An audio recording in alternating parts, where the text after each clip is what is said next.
Hello, good morning. I am SEEMA GARG, Associate Professor in Chemistry, SPC Government College, Ajmer. Today, lecture 13, video 75. It is for BSc Part 1, Organic Chemistry, Paper 2. Today, we will discuss about the free radicals. Structure of free radicals, formation of free radicals, stability and reactivity of free radicals. Free radicals are short-lived and highly reactive chemical species like carbocations and carbon anions. Orbital structure of free radicals. Usually free radicals having trigonal planar geometry, but due to the attachment of some atom or functional group, its structure may be changed to pyramidal geometry. For example, oxygenated free radical, this and trifluorocarbon free radical. Free radicals are trivalent. 7 electrons in outermost shell, 6 electrons are bonded, and 1 is unpaired electron in non-bonded empty p orbital. Electrically, they are neutral, behave like electrophiles, paramagnetic in nature, produced by homolytic cleavages. Classification. Free radicals like carbocations and carbon anions are also classified as primary, secondary, and tertiary according to as the carbon atom carrying the unpaired electron in as primary, secondary, and tertiary in nature carbon. See here, this is the primary radical, secondary, and tertiary. Stability. The stability of free radicals can also be easily explained on the basis of hyperconjugation and resonance effect. Hyperconjugation effect. The order of stability of free radicals is the same as that of carbocations. That is, tertiary is more stable compared to secondary than primary. Greater the number of alkyl groups attached to the carbon atom carrying the odd electron, greater is the delocalization of the odd electron and hence more stable is the alkyl free radical. See here, tertiary butyl free radical, secondary isopropyl free radical, primary free radical, methyl free radical. See here the hyperconjugation of sigma bond.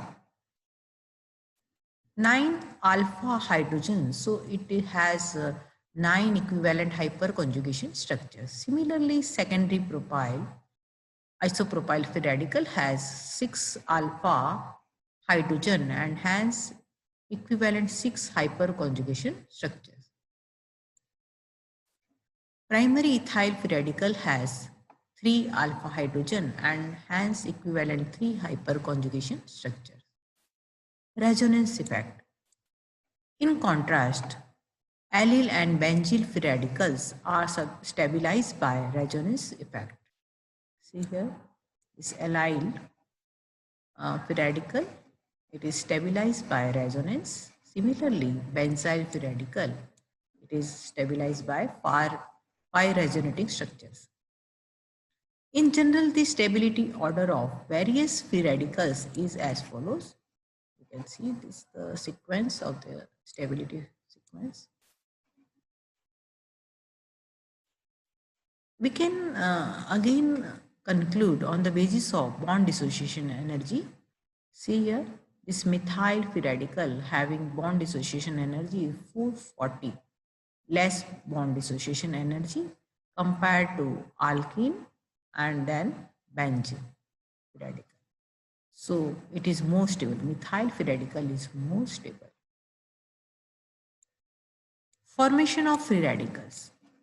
Free radicals can be formed in the presence of UV light or at higher temperature. It is a homolytic cleavage. See here, chlorine molecule in presence of UV light, it will dissociate into chlorine-chlorine free radical. And this chlorine free radical, if it will react with methane, it will form methyl free radical and that's same molecule. Similarly, other reactions are also there.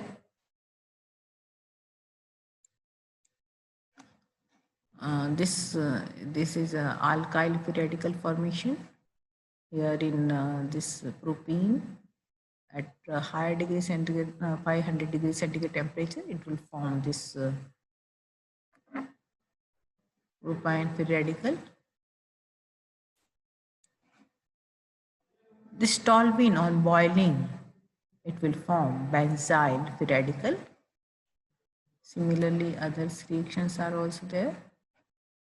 Benzoyl peroxide, in presence of UV light, it will form benzoyl peroxide free radical, and it will dissociate into phenyl free radical after losing the carbon dioxide molecule.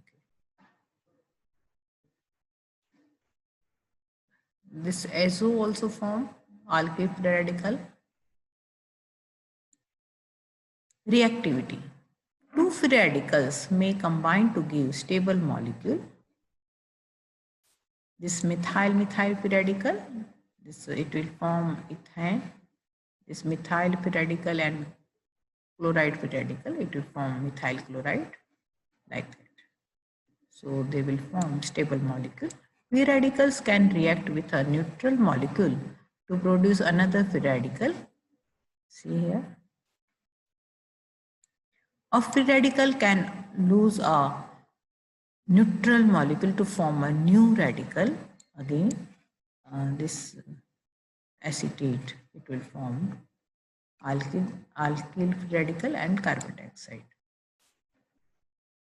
Addition of free radical in polymerization reaction, it can add to this alkene and it will form polymerization reaction. Rearrangement, it can rearrangement reaction, it means primary we can convert it into tertiary free radical. There are some popular reactions where we can see the free radical formation. Free radical substitution reaction of alkane, side chain halogenation of arenes, Kolbe electrolysis method, polymerization reactions, Woods reaction, allylic or benzylic formation reaction, substitution by N-bromosuccinamide. So thank you very much for today's lecture.